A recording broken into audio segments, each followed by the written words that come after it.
ठंड में एक छत पर एक रजाई में सोने वाला पूरा गांव। अरे तुम्हें पता है कि हमारे पास वाले गांव में हंगामा हो गया था। कैसा हंगामा बताओ जरा हमें भी। हाँ बताओ कैसा हंगामा हुआ था। हंगामा जानने के लिए तो हमें बड़ी उत्सुकता हो जाती है। हाँ, वहाँ पर मैंने सुना है कि किसी ने झूठी अफवाह फैला दी थी कि कोई भूत है जो औरतों की चूटी काट कर ले जाता है। शुरू में किसी को विश्वास नहीं हुआ, फिर एक दो चूटी कटी तो सभी को विश्वास होने लगा। क्या कहा सच में? लेकिन क्या सच में ऐसा हो रहा था? बेचारी जिसकी भी चोटी कटी होगी तो पता नहीं क्या हुआ होगा, उसे तो बहुत दुख हुआ होगा।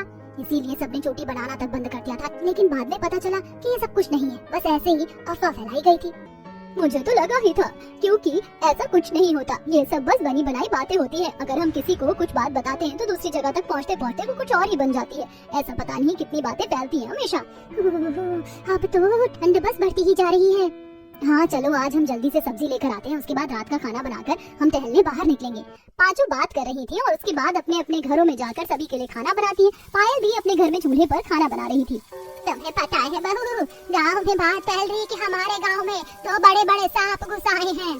क्या कहा? सच में? लेकिन हमें तो गांव में सांप कहीं भी नजर नहीं आया। अगर सांप होता तो हमें नजर तो आता। अरे मम्मी जी, कुछ नहीं है, ये सब बातें बस बनी बनाई बातें होती हैं। अब देखो हमारे बगल वाले गांव में भी ऐसे ही अफवाह फैल रही थी। अगर सांप होता तो हमें भी तो दिखता। पता नहीं बेटा, लेकिन कुछ कह नहीं सकते। हाँ बिल्कुल, लेकिन हमें सावधानी रखनी चाहिए। इस तरह सभी खाना खाते हैं और खाना खाने के बाद अगल बगल के सभी अड़ोसी पड़ोसी हर कोई बाहर निकल कर टहलने लगता है। सभी बहुओं की टोली अलग और सास ससुर की अलग अलग। शीला के घर के आंगन में सभी महिलाएं लकड़ी जलाकर आग सेक रही थी। सर्दी में आग के सामने बैठने में कितना अच्छा लगता है ना। अब बिल्कुल सही कहा तुमने, खाना खाने के बाद तो और भी अच्छा लगता है आग के आगे बैठना। वहीं दूसरी तरफ मर्दों की टोली भी एक पेड़ के नीचे बने चबूतरे पर बैठी थी। सामने से महेश आ रहा था, जिसे देखकर सब उसकी तरफ हाथ हिलाते हैं। अरे भाई जल्दी इधर आओ, हम कब से तुम्हारा इंतजार कर रहे हैं। वहीं दूसरी तरफ महेश एक हाथ ऊपर करके कहता है, हाँ भाई आ रहा हूँ।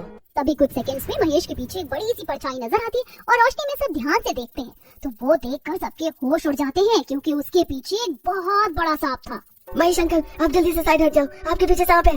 ये सुनकर महेश घबरा जाता है और उसके पैर मानो सुन्न हो जाते हैं। यश इस परिस्थिति को देख लेता है और समझकर जल्दी से महेश के पास जाता है और उसे खींचकर साइड कर लेता है। तभी वो बड़ा सा सांप वहाँ से गायब हो जाता है। ये सब देखकर सभी गाँव वाले घबरा जाते हैं।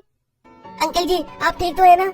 हाँ बेटा, भगवान की दया और तुम्हारी मदद की वजह से मैं ठीक हूँ, वरना आज तो पता नहीं क्या हो जाता। सच में पापा, यश ने आपको बचा लिया, वरना ये सांप तो बहुत बड़ा था। लेकिन मुझे तो समझ नहीं आ रहा कि ये सांप आखिर हमारे गांव में आ कैसे गया। बिल्कुल सही कहा, आखिर हमारे गांव में इतना बड़ा सांप कैसे आ सकता है? जंगल भी यहाँ से काफी दूर है। अरे जंगल तो दूर है, लेकिन हमारे खेत तो पास ही है। जंगल से होकर खेत में और खेत से होकर तब हमारे गाँव में सांप आ सकते हैं। महिलाओं की टोली भी वहाँ आ जाती है और ये सब देखकर उन्हें भी काफी डर हो गया था। हे भगवान, हमारे गांव में सांप आ गया, ये तो बहुत बड़ी मुसीबत हो गई। तुमने बिल्कुल सही कहा, अब तो हम सभी को सावधान रहना होगा। हे राम, मुझे तो सांप से बहुत डर लगता है। सांप तो बहुत दूर की बात है, मुझे तो छोटे मोटे कीड़े मकोड़ों से भी बहुत डर लगता है। मोना, तब तो तुम्हें कुछ ज्यादा ही सावधान रहने की जरूरत है। एक बार को छोटे मोटे कीड़ों को तो हम देख सकते हैं, लेकिन हम सांप से पंगा नहीं ले सकते। हमें बच्चों का भी खास ध्यान रखना होगा और अपना भी। बिल्कुल, इस सांप को हमें जल्दी से जल्दी पकड़ना होगा। वैसे हम सब सांप को पकड़ने के बाद क्या करेंगे? और उसे अपने घर में बंद कर देंगे क्या? लेकिन फिर हम सांप को खाने के लिए देंगे क्या? हे भगवान, इस लड़की का क्या होगा? पता नहीं कैसे पागलों वाली बात करती रहती है। सांप को देखने के बाद हर कोई काफी परेशान था और जब रात को सोने के लिए सब अपने अपने घर में चले जाते हैं तब पहले पायल के घर में। अरे बेटा, जरा अच्छे से देख लो, कहीं ऐसा ना हो कि हमारे घर में सांप हो। सोने से पहले हमें सब अच्छे से चेक करना होगा। हाँ, आपने बिल्कुल सही कहा पापा, वरना ऐसे तो बड़ी मुसीबत हो जाएगी। उसके बाद सभी घर को अच्छे से चेक करने लगते हैं। वहीं दूसरी तरफ नेहा के घर में भी। मैं तो कहती हूँ कि सब घर को अच्छे से चेक कर लो, क्योंकि हमारा घर मिट्टी का है और मिट्टी में सांप का आना बड़ा मामूली होता है। बिल्कुल सही कहा मम्मी आपने, अभी अच्छे से पूरे घर को चेक कर लेते हैं। वहीं सीमा के घर। अरे हमें घर को चेक करना चाहिए और खिड़की दरवाजे सब अच्छे से बंद कर दो, कहीं से भी एक सूता तक आने का रास्ता न बचे। सच में मुझे तो बड़ा डर लग रहा है। घर में मोनू भी है, ये सो रहा है। मुझे डर लग रहा है कहीं हमारे घर में सांप ना आ जाए। क्या मैं पूरी रात पहरा दे दूं? अभी तो नहीं, लेकिन अगर बाद में सांप आ गया तो हम क्या करेंगे? अरे पूरी रात जागने से क्या होगा सीमा, मैंने पूरा घर अच्छे से चेक कर लिया है, चिंता मत करो, घर में सांप नहीं है। वैसे भी हमने उसे देखा था झाड़ियों में दूसरी तरफ जाते हुए। इस तरह हर किसी के घर में थोड़ा डर का माहौल था और हर कोई अपने घर को अच्छे से चेक करता, साथ में खिड़की और दरवाजों को भी अच्छे से बंद कर लेता, ताकि उनके घर में कहीं से भी सांप के आने का रास्ता ना बचे। अब अगले दिन सभी अपने अपने काम पर चले जाते हैं। गांव में हर कोई अच्छा सा अपना अपना काम कर रहा था। और महिलाएं भी अपने घर में काम कर रही थी। तब कुछ व्यक्ति खेत से काम करके घर की तरफ आ रहे थे। अरे आज तो बहुत ही कड़ाकेदार ठंड लग रही है। मैं तो घर जाकर गर्मा गर्म चाय पीने वाला हूँ। अरे हाँ, बिल्कुल सही कहा भाई। आज तो तेज तेज ठंडी हवा भी चल रही है, बिल्कुल सीने को चीरती हुई जा रही है। तीनों बात करते हुए वापस आ रहे थे, तभी रास्ते में देखते हैं कि गांव के अंदर की तरफ दो सांप एक साथ जा रहे थे और दोनों ही बहुत बड़े थे, जिसे देखकर रमेश जोर से चिल्लाता है, सांप सांप सांप! अरे हमारे गांव में दो सांप है, ये तो बहुत ही बड़े खतरे की घंटी है। सांप! ये नजारा महेश और महेंद्र ने भी देख लिया था, जिसे देखकर दोनों ही घबराते हुए कहते हैं, अरे भाई तुमने बिल्कुल सही कहा। कल रात को जो हमने एक सांप देखा था और आज तो दो सांप हो गए हैं। अरे भाई 24 घंटे से भी कम समय में हमने दो सांप को देख लिया है। कहीं ऐसा ना हो कि गांव में और भी सांप हो। फिर भी तो ये बहुत ही बड़ी खतरे की घंटी है। तीनों जल्दी से भागकर घर जाते हैं और सभी गांव वालों को इकट्ठा करके मुखिया के पास जाते हैं। उन्हें सारी बात बताने के बाद मुखिया सबसे कहता है, मैंने भी आज सवेरे ही सांप को देखा था, बिल्कुल मेरे आगे से गया। मैं तो बाल बाल बच गया था। आज हमारे गांव में दो बड़े सांप हैं। ये तो सच में बहुत बड़ी समस्या है। आपने बिल्कुल सही कहा मुखिया जी, हमारे गांव वालों को खतरा है।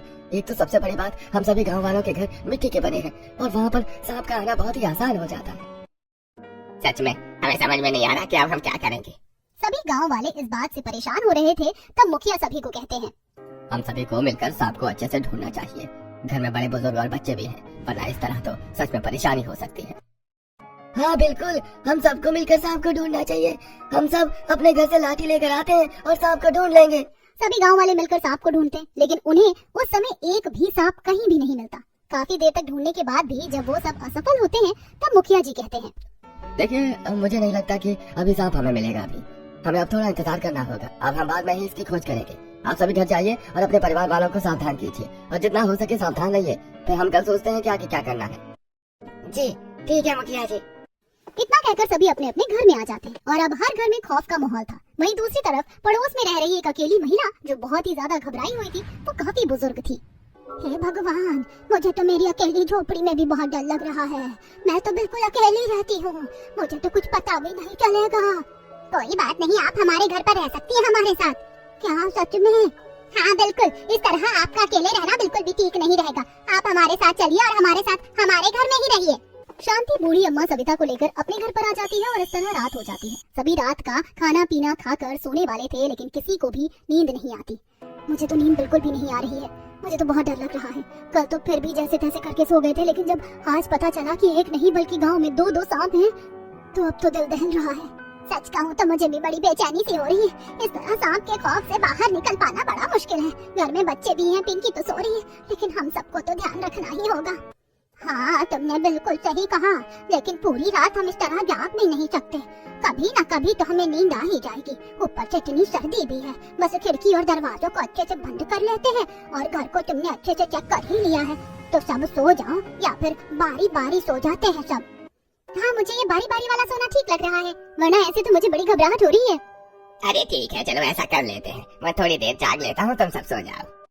रमेश थोड़ी देर जागता है और सभी सो जाते हैं। थोड़ी देर बाद रोहन उठ जाता है तो रमेश सो जाता है। वहीं दूसरी तरफ गांव के दूसरे घर में भी ऐसा ही हाल था। दो सांप के नाम से तो मुझे भी घबराहट और बेचैनी हो रही है। अरे भाई कोई बात नहीं, मैं पहरा दे रहा हूँ, अब तुम सब सो जाओ। जब आपको नींद आएगी तो मुझे उठा देना, उसके बाद मैं जाग लूंगी। इस तरह गांव वाले ऐसी तरकीब निकाल रहे थे, लेकिन पूरे गांव में डर का माहौल तो था ही। अगले दिन सुबह जब सीमा अपने घर के आंगन में कुछ काम कर रही थी और वहाँ पर एक बांस की टोकरी उल्टी रखी हुई थी, वो वहाँ जाकर जैसे ही टोकरी उठाती है तो उसके नीचे एक सांप का बच्चा मिलता है, जिसे देखकर वो बहुत तेज चिल्लाती है और वहाँ पर आसपास के लोग इकट्ठा हो जाते हैं। अरे अरे बहू क्या हो गया, तू इतनी तेज क्यों चिल्लाई? हाँ बिल्कुल, मैं भी अपने घर से बड़ी जल्दी दौड़ कर आई हूँ। बहुत तेज चिल्लाने की आवाज आई मुझे, आखिर हुआ क्या? तब सीमा घबराते हुए सभी को सारी बात बताती है। मैं वहाँ आंगन में जब काम करने के लिए आई और टोकरी उल्टी रखी हुई थी, और जैसे ही मैंने टोकरी को सीधा किया, उसके नीचे मैंने एक सांप का बच्चा देखा। यहाँ पर एक सांप का बच्चा भी है, बिल्कुल मेरे घर के अंदर। ये बात सुनकर सुनीता बहुत परेशान हो जाती है और घबराते हुए कहती है, हे भगवान, अब हम क्या करेंगे? आज हमारे घर में आंगन में टोकरी के नीचे सांप का बच्चा छुपा मिला। ऐसे तो पता नहीं सांप के छोटे बच्चे कहीं पर भी घुस जाएंगे और हम उनका पता भी नहीं लगा सकते। तुमने बिल्कुल सही कहा, मुझे तो समझ ही नहीं आ रहा कि हमें क्या करना चाहिए। पूरी रात हम ठीक से सो भी नहीं पाए, हम बारी बारी पहरा दे रहे थे। बिल्कुल, कल रात को हमने भी ऐसा ही किया, लेकिन हमें कुछ करना होगा। चलो हम सभी को ये बात बता देते हैं। अब गांव की महिलाएं और पुरुष सभी को ये बात पता चल गई थी कि गांव में सिर्फ एक नहीं, दो नहीं, बल्कि उससे ज्यादा ही सांप हैं। यहाँ तक कि सांप के बच्चे भी हैं। तो इसी बात से परेशान होकर हर कोई मुखिया जी के पास जाता है और उन्हें सारी बात बताते हैं।